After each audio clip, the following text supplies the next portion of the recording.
Our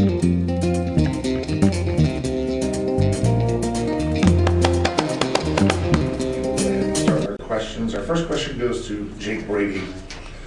And of course, Jake Brady is running as a Republican. So is Edwin Grove. And so is Rick Ramsey. Our Democratic candidates are Matthew Koval and Thomas Pitek. And our first question again goes to Jake Brady. Throughout the campaign, there have been conflicting stories and mixed messages about the state of deputy morale and retention. What's the real story, and what can be done to improve the department in these areas? Jake? Well, I think the real story speaks for itself. We have a historic epidemic problem that even my opponent admits that has been taking place over the years in numerous elections. That's because the same people have been running the show. You get the same people running the show, you get the same situation. Turnover is high, morale is low. Even now with the current economic situation in our county, we have a 10.5% economic turnover of our employees. That means that over a 5-year period, we lose 50% of our agency and 100% of those troops that are boots on the ground, rubber on the road at the lowest levels of our agency. It's not just about the money, folks. It's about the quality of life issues here in the county. And I think that speaks for itself. Thanks, Jake. Mr. Grove? Same question. Same question. Everybody gets to do the same question. I do think there's a morale problem in the Sheriff's Office. I think it's been going on for a long time. Jake mentioned it, Rick has mentioned it in the past, and it's brought up almost every election year. I think the biggest problem with morale right now is the disconnect between the administration and the road deputies. The administration of the Sheriff's Office is really top heavy. We have way too many administrators making way too much money and too many people not on the road who are disconnected from the line officers doing the job. And that's a problem with morale. There's a problem, it's a smaller agency, so we're never going to be able to compete with Miami-Dade, Broward, and West Palm Beach. But those agencies, when we talk about our 10.5% turnover rate being the best it's been in 10 years, those agencies, our turnover rate is still 5 times higher than those agencies. We're not going to be able to compete with them.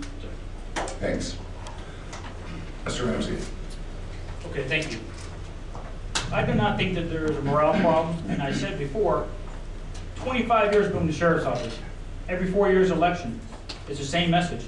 Too top heavy, make too much money, and morale is bad. I continue to hear this all the time, but I do not believe it.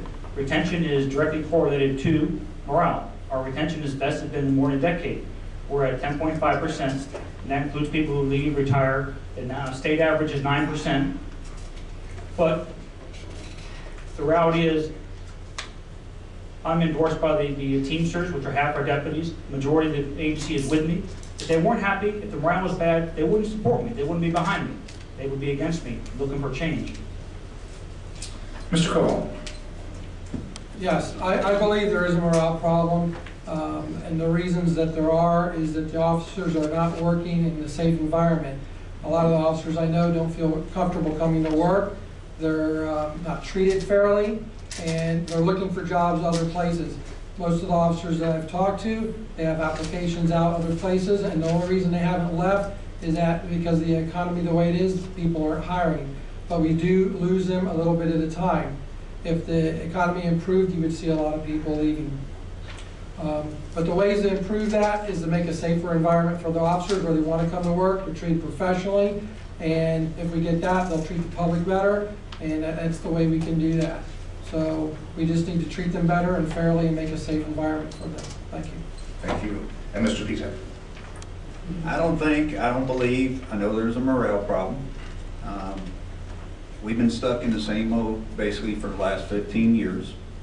I think it's time to take a fresh approach to things. I believe we need to streamline our management. A lot of stuff gets filtered and added on. It's the basic principles of communication. Somebody says something at the top, and by the time it filters down to the bottom, it's a completely different package.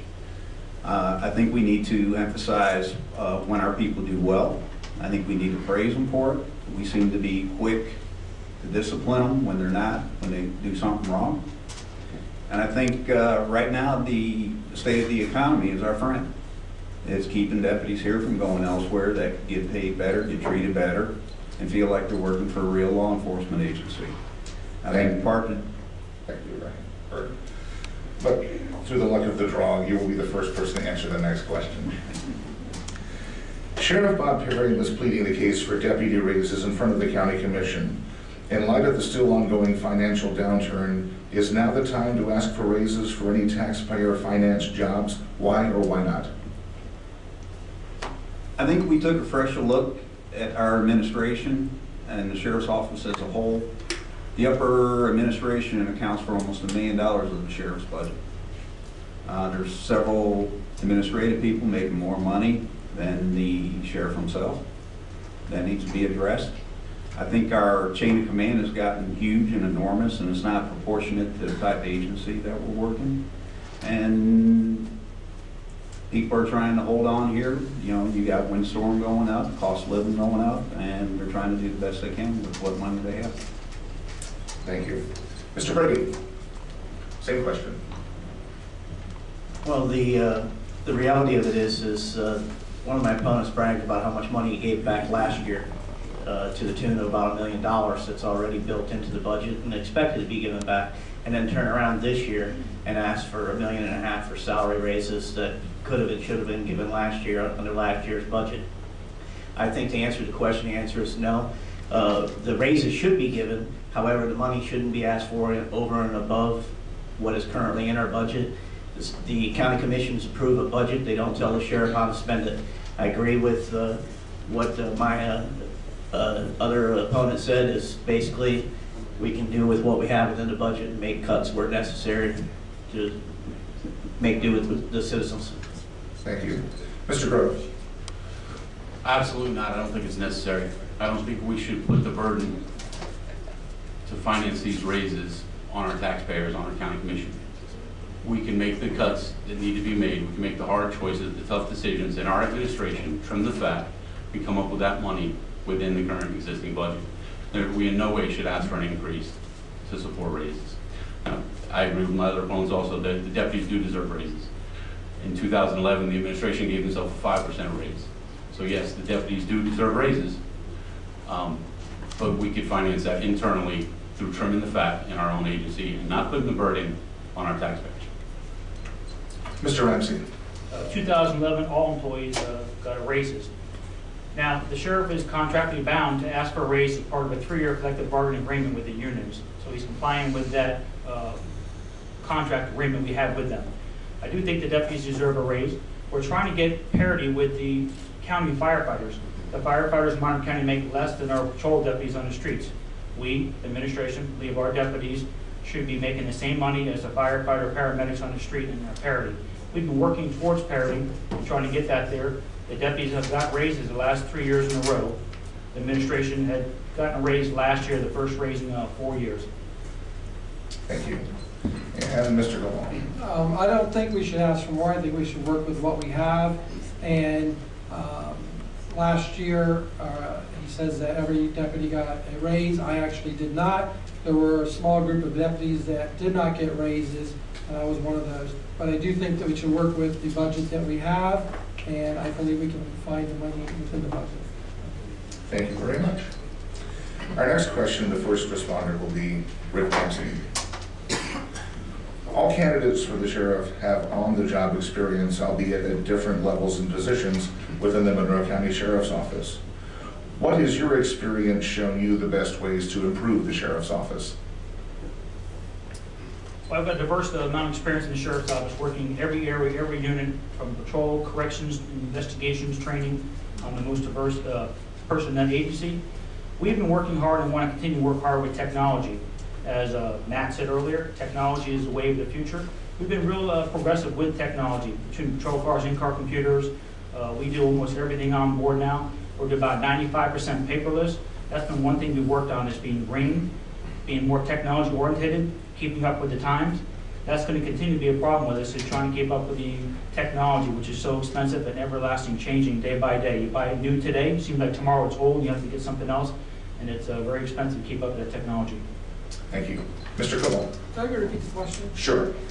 All candidates for sheriff have on-the-job experience at different levels and positions in the Monroe County Sheriff's Office. What has your experience shown you to be the best ways to improve the sheriff's office? Well, in the 32 years I've been with the sheriff's office, I've got to see everything from the reserve officer up until where I've supervised as an acting supervisor, and I've worked in many different units as well. So I've learned a lot about the agency, and I think we can improve upon it by the experiences that I had, by adding certain divisions that we don't have, and improving in the areas that we're lacking in. Thank you. Mr. Peter? Couple areas. Contrary to what one of the other opponents is saying, we're suffering from rookie-itis. We currently have 35 people that are certified sitting behind the desk right now.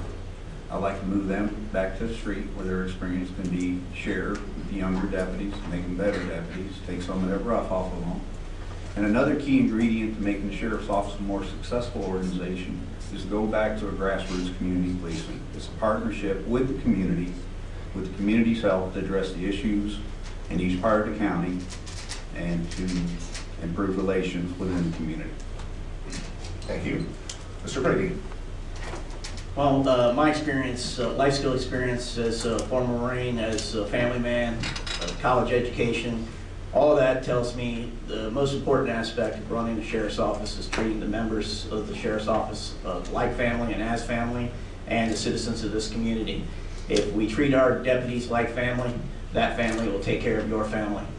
In addition to that, I believe that we can come up with technology, transparency, and trim the fat of the agency to give a better product for a better price.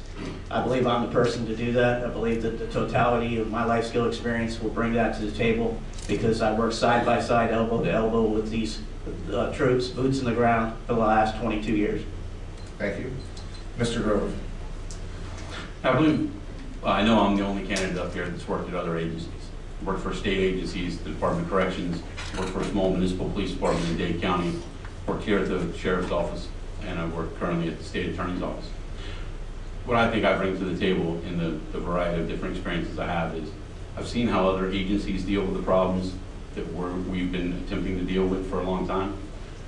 So I've seen how that other places have dealt with them, and I bring fresh ideas on how to deal with them. These are problems. The retention problem is a problem we've had for a long time. I bring fresh new ideas to that. I think we need to get the Marine Patrol units back on the water. We need to get the SRO units in our schools. We need to refund those instead of putting that on the backs of our school board. Thank you. Thank you. And our final question will be asked first of Mr. Koval. Matt Koval? We live in a tourism-based economy, and our community's visual image is important. Businesses in certain locations in Marathon complain about the problem of vagrancy or people under the influence on public property, one specific location being the businesses located near the intersection of Sombrero Beach Road and US 1. As sheriff, what would you do to help the town combat this problem?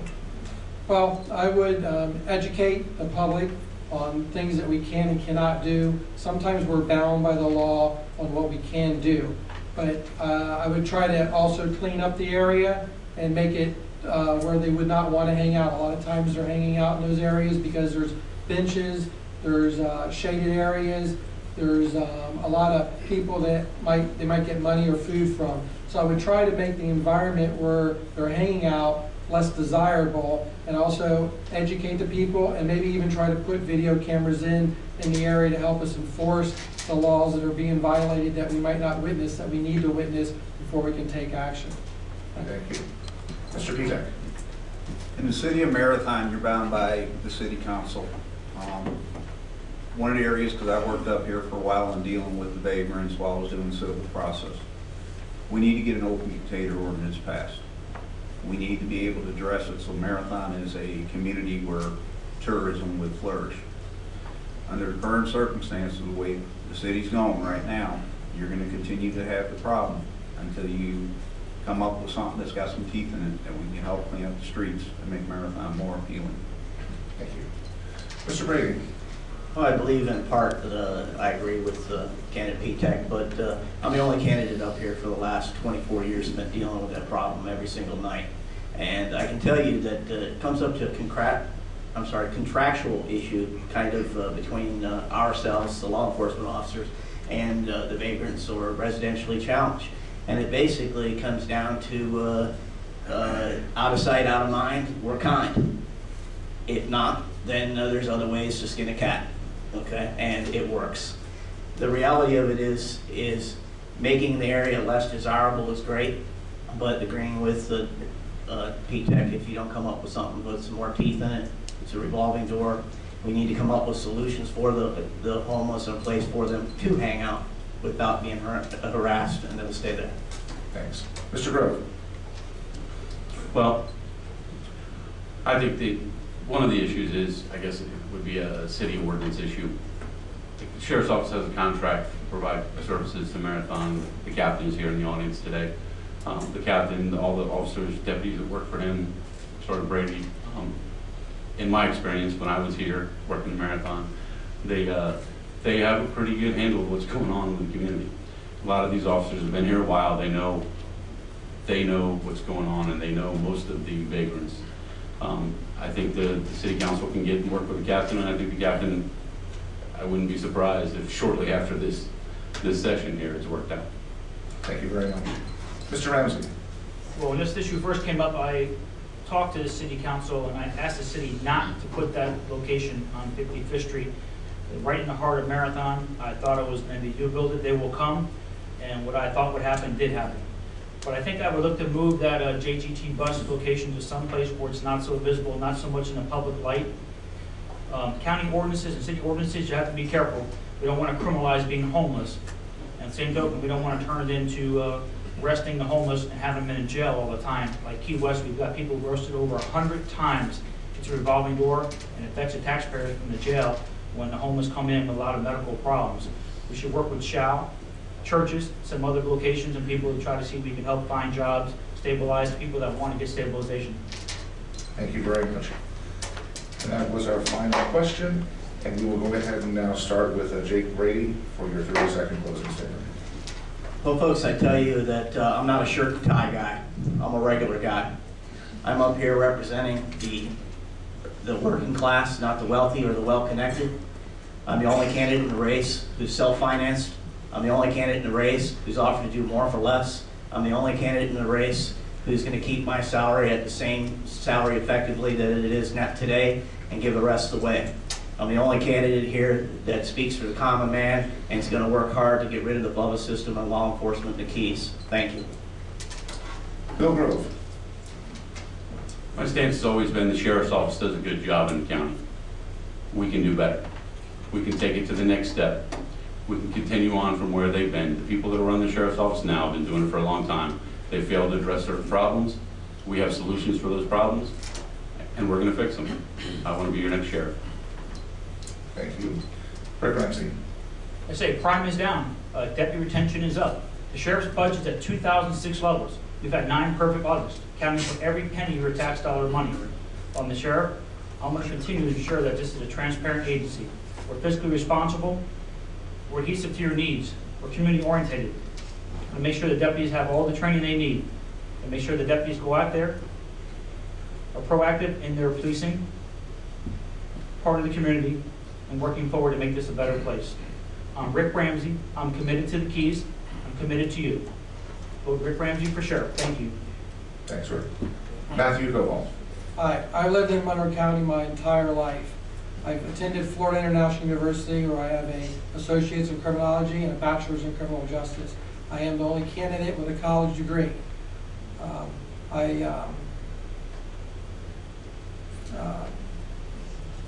Sorry, just went blank. I've been with the Sheriff's Office for 32 years, and I've worked in many areas as a canine officer and active supervisor, and thank you. Thank you. Tom P-TEC. Ladies and gentlemen, we've been in the same mold for roughly the last 15 years. I'm offering you a chance to change that, go to a fresh approach. We have great people working for us. I think they need to expand in their creativity and how they do their work. I don't think they're all robots that you wind up and send out. I'm the one that's going to bring a fresh approach to the Sheriff's Office, and vote for me, Tom P-TEC, Democratic Sheriff. Thank you very much. And again, your candidates in the Republican primary, Jake Brady, Bill Grove, and Rick Ramsey. And then the Democratic primary, Matt Koval and Thomas P-TEC.